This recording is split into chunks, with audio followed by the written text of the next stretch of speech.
20세기의 의료 사건 11. 윌로우브룩 간염 실험 가장 약한 자들을 향한 폭력. 의학 연구의 궁극적인 목표는 인류를 질병의 고통에서 해방시키는 것입니다. 그러나 그 숭고한 목표를 향한 과정에서 인류가 저지른 가장 부끄러운 과오들은 종종 사회의 가장 약하고 목소리 없는 이들을 향해 있었습니다. 1950년대부터 70년대까지 뉴욕의 윌로우브룩 주립학교에서 벌어진 간염 실험은 그 어두운 역사의 정점에 있는 사건입니다.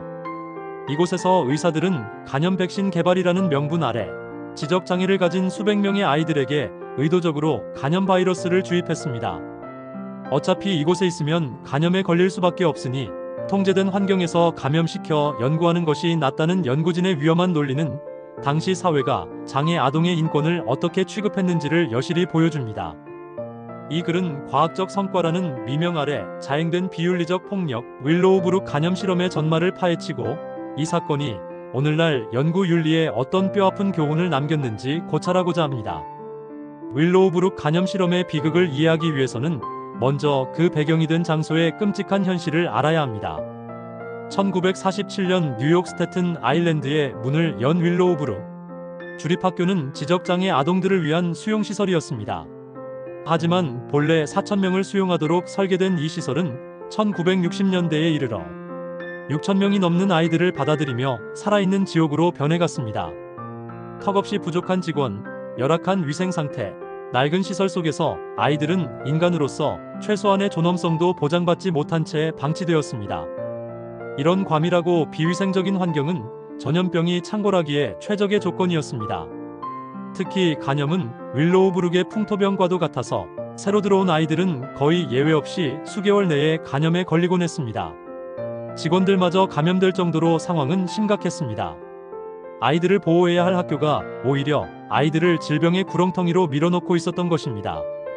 바로 이 절망적인 현실이 훗날 연구자들이 자신들의 비윤리적 실험을 정당화하는 핵심 논리로 작용하게 됩니다. 이 절망적인 상황에 뉴욕 대학교의 저명한 소아과 의사이자 연구자였던 사울 크루그먼 박사가 주목했습니다. 그는 윌로우브룩의 간염 문제를 해결하고 나아가 간염 백신을 개발하고자 했습니다.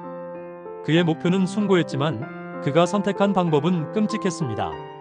그는 어차피 모든 아이들이 자연적으로 그리고 비위생적으로 간염에 감염될 운명이라면 차라리 통제된 환경에서 의도적으로 감염시켜 질병의 자연 경과를 연구하고 면역 글로불린의 효과를 시험하며 백신 개발의 토대를 마련하는 것이 더 윤리적이라는 결론에 도달했습니다. 이른바 통제된 감염이라는 이 논리는 매우 위험한 것이었습니다. 이는 시설의 비참한 환경을 개선할 책임을 외면한 채 오히려 그 환경을 실험의 명분으로 삼는 것이었기 때문입니다. 크루그먼과 그의 연구팀은 윌로우브룩의 신입 아동들을 대상으로 간염 바이러스를 주입하여 간염의 종류, 당시에는 A형과 B형이 명확히 구분되지 않았음을 구분하고 잠복기와 증상, 면역 형성 과정을 체계적으로 연구할 계획을 세웠습니다. 그들은 자신들의 연구가 결국 아이들에게 도움이 될 것이라고 굳게 믿었지만 그 과정에서 아이들이 겪어야 할 고통과 위험은 철저히 외면되었습니다. 연구를 시작하기 위해 크루그먼은 아이들의 부모로부터 사전 동의를 받아야 했습니다.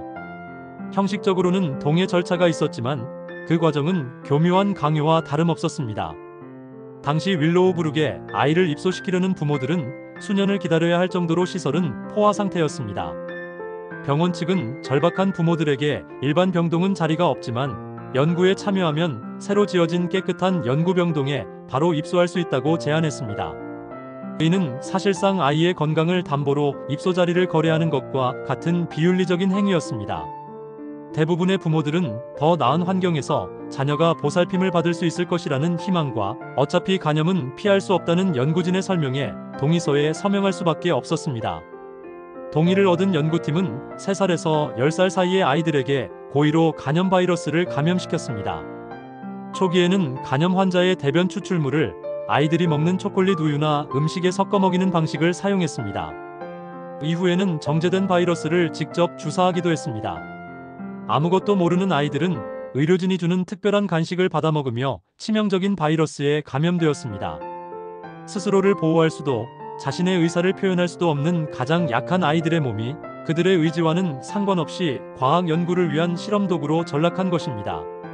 아이러니하게도 이 비윤리적인 실험은 의학적으로 중요한 성과를 낳았습니다. 크루그먼의 연구를 통해 간염에는 잠복기가 짧고 대변을 통해 전파되는 A형 전염성 간염과 잠복기가 길고 혈액을 통해 전파되는 B형 혈청 간염이라는 두 가지 뚜렷한 유형이 있다는 사실이 최초로 명확히 규명되었습니다. 또한 면역 글로불린 주사가 간염 예방에 효과가 있음을 증명했으며 이는 훗날 B형 간염 백신 개발에 결정적인 토대를 제공했습니다. 이 연구 결과는 수많은 생명을 구하는 데 기여한 것이 사실입니다. 하지만 오늘날 우리는 명확히 말할 수 있습니다.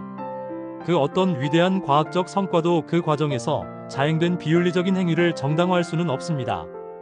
목적이 수단을 정당화할 수 없다는 명제는 연구 윤리의 제1원칙입니다. 윌로우 브룩 실험은 지적장애 아동이라는 사회적 약자를 착취하고 강압적인 상황을 이용하여 동의를 얻어냈으며 치료가 아닌 해악을 끼칠 수 있는 행위를 의도적으로 가했다는 점에서 현대 연구 윤리의 거의 모든 원칙을 위반했습니다. 과학적 성과라는 열매는 달콤했을지 모르지만 그 열매를 맺은 나무는 윤리적으로 완전히 파산한 상태였습니다. 윌로우 브룩의 끔찍한 실태는 1972년 ABC 방송의 젊은 탐사보도 기자였던 헤럴드 리베라의 폭로를 통해 세상에 알려졌습니다. 그의 다큐멘터리는 윌로우 브룩의 비인간적인 환경과 그곳에서 벌어진 간염 실험의 진실을 대중에게 충격적으로 전달했습니다. 이 폭로는 터스키기 매독 생체 실험 사건과 더불어 미국 사회에 엄청난 파장을 일으켰고 인간을 대상으로 하는 연구의 윤리 규정을 전면적으로 재검토하는 계기가 되었습니다.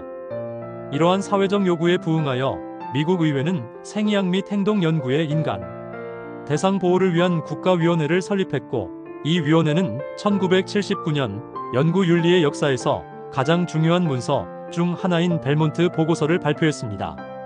벨몬트 보고서는 모든 인간 대상 연구가 반드시 지켜야 할 세 가지 핵심 원칙, 즉 인간 존중의 원칙, 선행의 원칙, 정의의 원칙을 확립했습니다. 윌로우 브룩 간염 실험은 이 세 가지 원칙 모두를 정면으로 위배한 대표적인 사례로 오늘날까지 모든 의학 연구자들이 반드시 배워야 할 반면교사로 남아 있습니다. 윌로우 브룩 간염 실험은 우리에게 과학의 발전이 인간에 대한 존중을 상실할 때 얼마나 위험한 길로 빠져들 수 있는지를 보여주는 뼈아픈 증거입니다.